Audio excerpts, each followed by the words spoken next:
Greetings and welcome to another episode of Q Points Podcast. I am DJ Sir Daniel. And my name is Jay Ray, sometimes known by my government as Johnny Ray Cornegay III. And Sir Daniel, we in the TV. You know what that means. Listen, that means we're gonna watch a little something together. We gotta watch the archive because kids back in the days, we used to see this thing. We used to watch television on these really small boxes that you see in front of you. Yes. And one of our favorite things to do was to watch music videos back in the day. Yes. And this particular video, J. Ray, I gotta say, this song, I think that the kids could dig this up and revamp it because they're into a lot of what they're calling Southern soul now. Yes. And this song fits into that category. So who knows? We might single-handedly be bringing back this particular song and artist. Oh, that would be something. So, by the way, who we are talking about, y'all, is we're talking about the song Bill. It was on Peggy Scott Adams' 1996 release called Help Yourself, right? Help yourself. Help yourself. The song was released in 1997, and it was written by a man named Jimmy Lewis, who wrote and produced the song, which is very interesting when we get into the song. Which is an important point, yes. That is a very important point. But it would also, Sir Daniel, I think the young people today would revamp it. Like, they would definitely want to do something else with it, because I do think this is a song, like another song we've talked about, Another Man, that is of its time. Mm-hmm. It is like of its time. And but I think we need to give the folks some context. So people actually, I think, need to see this and hear this. Sure. So we're going to watch it together. As a family. So, because that's what we do around here at Q Points. That's what we do around here at Q Points. So why don't we do this, Sir Daniel? Why don't we go ahead and watch Bill by Peggy Scott Adams? And then we will come back, y'all, and we will have some discussion, because I am sure there will be plenty of things to talk about after watching this video. So let's check it out. Oh, that was ridiculously delicious. Sir Daniel, you're like, that's my kind of carrying on. I love a little bit of mess. And that was camp. It was the blues. Mm-hmm. It was R&B. And most of all, it was messy. It was so messy. Jerry, I just remember the uproar that this song caused back in 97. Mm-hmm. All the morning shows, the radio morning shows, especially the black ones here in Atlanta, had the phone lines lit up. Yes. When it came to Bill. Because she said, I was waiting on Betty, Veronica, and Jill. Yeah. But I had no idea that I had to deal with Bill. With Bill. What? Yeah, so it's an interesting moment in time, right? So songs are about moments in time. This is, and the era of the DL man, it is emerging, right, as a conversation point.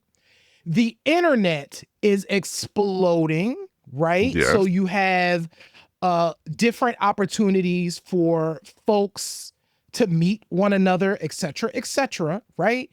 Sidebar, Sir Daniel, remember when you couldn't tell people that you met someone on the internet? Like, that was like, it was so taboo. It was so really taboo. Yes. So this is that era.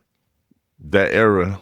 Yeah. And this is also the era, the homo thug is emerging in this time frame.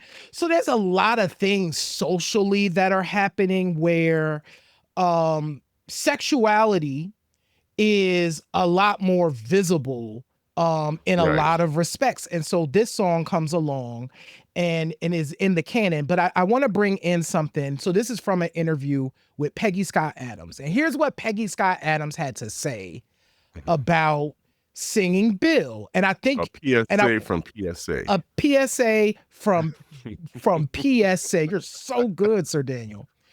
She said,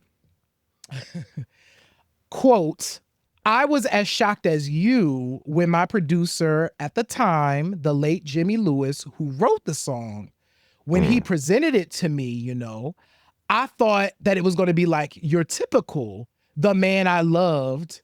And then she was like, loved another guy. I literally hollered. And Miss Scott Adams said, I'm not singing this. No way I'm singing this. But she said, after some consideration, she said, I'll go ahead and do it. But here's what she thought as she reflected. She said, once you get, this is a quote, once you get past the shock of the song, I realized that in the end, the song is really, it was a homosexual theme, but it's really about deception and being deceived.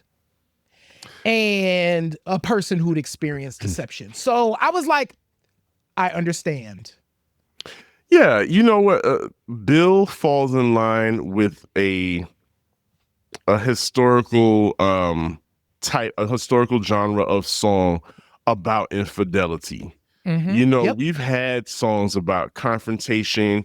We've had the Barbara, Hello Shirley, This Is Barbara. Yep. Woman to Woman. We had those confrontation songs. We've had plenty of songs about cheating, getting caught cheating. Infidelity is just one of those subjects that is a human experience across the board. It's one of those things that everybody can relate to. And so for that, the songwriter, Mr. Lewis, just tapped into it and was like, you know what? And probably just wanted to tap into the zeitgeist and say, what are people talking about? What's so controversial? And as you mentioned, you know, at this time in 97, we're getting little glimpses and flashes of different types of relationships, different types of, so like you said, sexual expression, in especially because this was at the height of the tabloid TV. This is at the height of your Jerry Springers, your Ricky Lakes. You know, and they always had on some type of show dealing with sexuality and sex. And so it was just a power move. It was a good power move because they had everybody talking about Bill and his decisions. But can we get into the video a little bit? Okay, sir. Let's do it. Where you want to start? I have thoughts about this video. Where you want to start? Okay. I am, and granted, this was 1997, but to me, there is just something, I don't know, something deliberately insidious about casting white men in these roles. Yes. You know, I just don't think you're going to have, I mean, yes, there's some relationships that happen, but I don't know.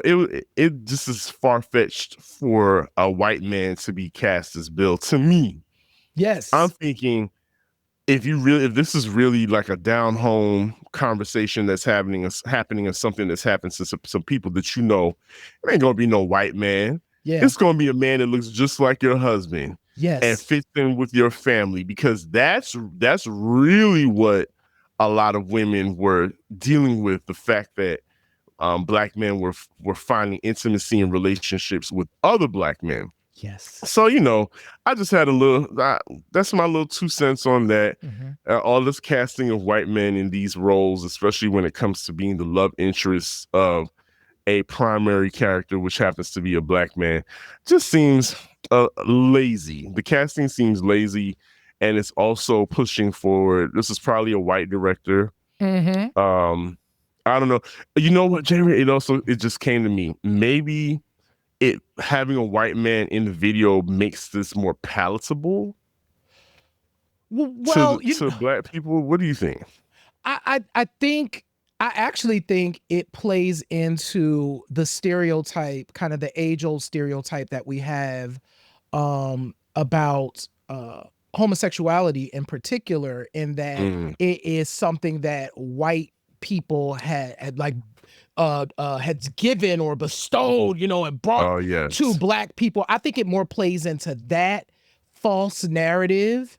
And that's where I think that part, when I rewatched the video in preparation for our conversation, I had completely forgotten about the context of the video. And then when I saw the white man, I'm like, oh, there's that in here too. Like they're doing the white man as well.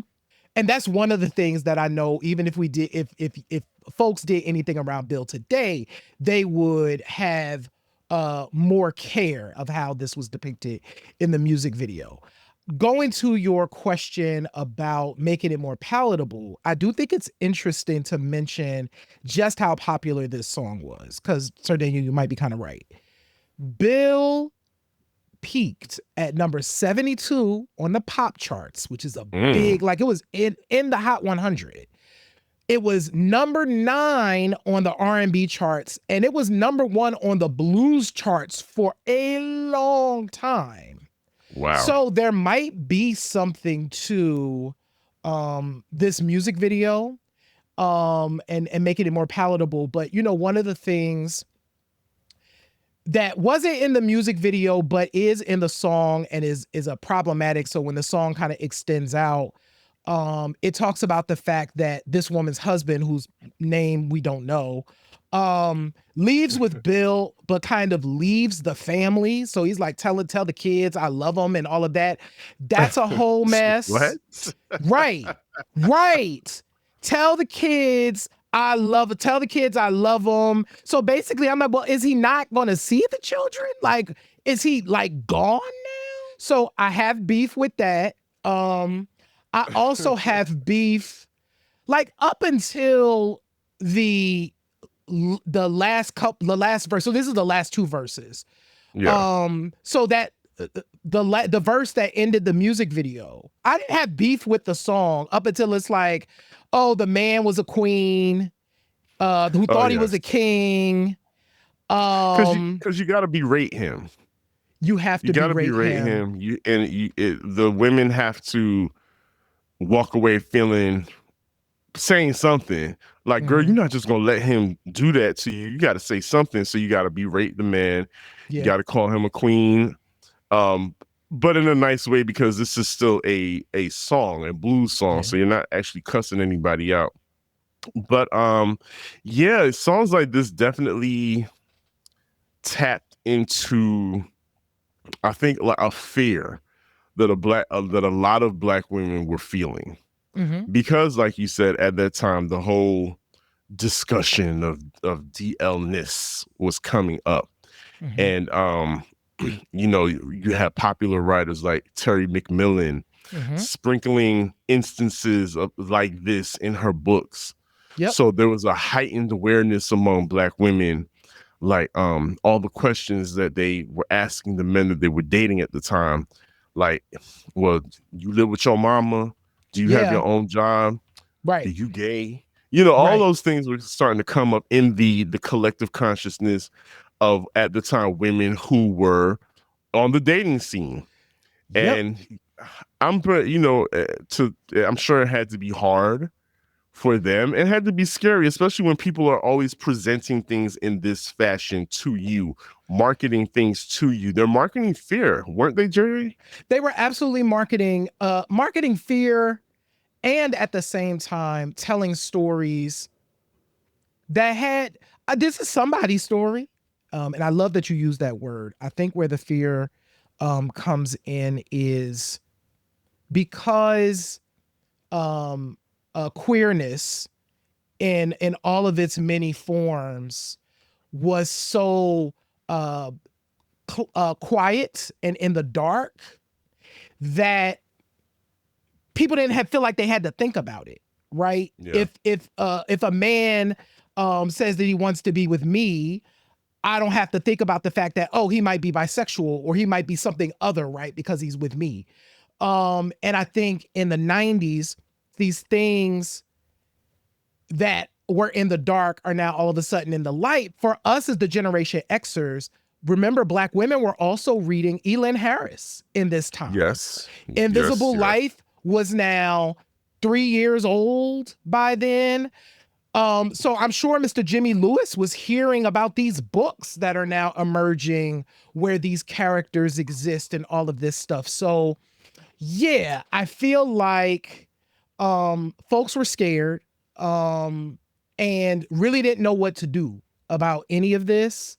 And it allows songs like Bill to kind of take off. Is there, and we teased about it earlier, but is there a way that this song could exist today? Like, could it be handled in the same way, or would it be more, I don't know. I guess I'm going to answer my own question. I think if an artist were to approach this subject matter today, I believe the young people today are a little bit more clever, or maybe this would be a non-issue to no, this is still an issue to them because there's still, people are still making their comments, and queerness is still under attack, and it's in very little different ways. You have radio hosts who keep making their snide little comments. And they made a pride thing, which is now getting, and people are reposting that. I'm like, weren't we just dragging this woman like last week for some foolishness? And now this is like celebrated. I don't get it. Yeah, it's weird.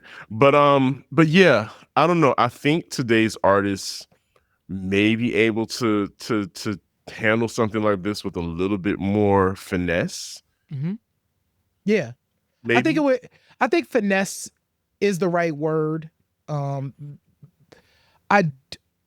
think finesse is the right word. I will say, even with the problems that I have with the music video and the song, I think the storytelling is great. It's great storytelling.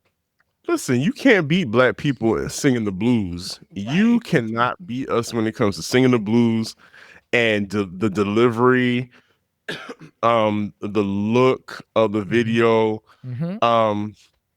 Yeah, you just can't beat us when it comes to stuff like that. So absolutely. Yeah. And it's nice. And what's crazy about this, y'all, so this is 1997. This song is squarely in the blues genre. Because when you look at the video, when you look at even the album cover for Help Yourself, like it feels like a generation behind, a couple generations behind. Kind of like what gospel was doing then, because gospel was kind of going through a metamorphosis in this moment too. Because this song came out in 97 and Missy Elliott dropped the, Super Duper Fly in 97. Right. You know what I mean? So we were doing other things in that year, but this song is squarely in kind of classic Black blues and R&B storytelling, which is kind of refreshing for the time. So right. It's funny you mentioned that. I just thought of the album cover itself, and the album cover in comparison to a Missy Elliott Super Duper Fly looks very basic. Yep. And kids, guess what? There was a time when albums were sold on television. Yes. They would, especially blues records and some gospel records. They used to have flash these commercials where there would be these blues collections. You would hear, "We go wang dang doodle," in the commercial. And all these different blues legends would be featured on these compilations, because there were certain labels like your K-Tels and your Rhino records that were specializing in still putting together compilations and releasing albums of blues artists at the time. So that's why that album has that look. I'm pretty certain there was a commercial, a 1-800 commercial running on television saying you could get you a copy of Peggy Scott Adams if it's not in stores, along with a cover your favorite Bo Diddley records and Lattimore. And so we gotta keep the context, Jerry. And I think I don't know, I kind of miss those days. I miss seeing those commercials and and knowing that for the low price of $9.99, you can get 50 CDs of your favorite. Listen, let me tell y'all, like, when I used to buy them smooth grooves, that's how I learned about so many classic slow jams. The smooth grooves, it was got up to like smooth grooves. I don't know. It was so many of those, but that, of course, the classic commercial, No My Brother. What was it? Was it Hey Love? No, my brother. You've got to get your own. Listen, I also, it was something about the pureness of those types of things, right? The days of having a candy liquor commercial on television are done, but I kind of miss those days, J-Ray. Miss those days. Like, this particular song, it is an interesting moment in time. Definitely. It certainly brought awareness to diverse sexual experiences and relationship experiences from folks, because I do think, going back to the lyrics as we wrap up, one of is a couple of things that I thought were really important. One, the woman in this said, I don't feel ashamed and I don't take the blame. I thought that was really powerful. Good for her. Good for her. Yes. But also, I thought the conversation that when she asked the man, like, hey, why didn't you like tell me that this was a thing, right? And for him to be able to say, hey, I thought being with you that it would change. And I'm like, fix. He literally did think it would fix. Yeah. That's a whole nother conversation. Yeah, this was, Sir Daniel, I'm glad we got to watch this. For you folks who have tuned in audio, you should definitely hop over to Q Points Magazine, because you can watch us watch the video, which is super dope. But thank you all for tuning in to Q Points. If you can see our faces, if you can hear our voices, go ahead and hit the subscribe button wherever you are. Follow us online at Q Points Pod. You can visit our website at qpoints.com. You can check out our archive of shows. Visit our magazine at Q Points Magazine, where you can check out a whole bunch of content related to our show. And shop our store at store.qpoints.com. Happy Pride, y'all. We kicking off Pride with Bill. With Bill and another man and everything else coming. you can think of. Yeah. My God. Well, listen, like I always say, in this life, you have a choice. You can either pick up the needle or you can let the record spin. I am DJ Sir Daniel. And my name is J-Ray, y'all. And I'm Bill. And this is Q Points Podcast, dropping the needle. You done stole somebody, man. You done broke up a household, Sir Daniel. I would never.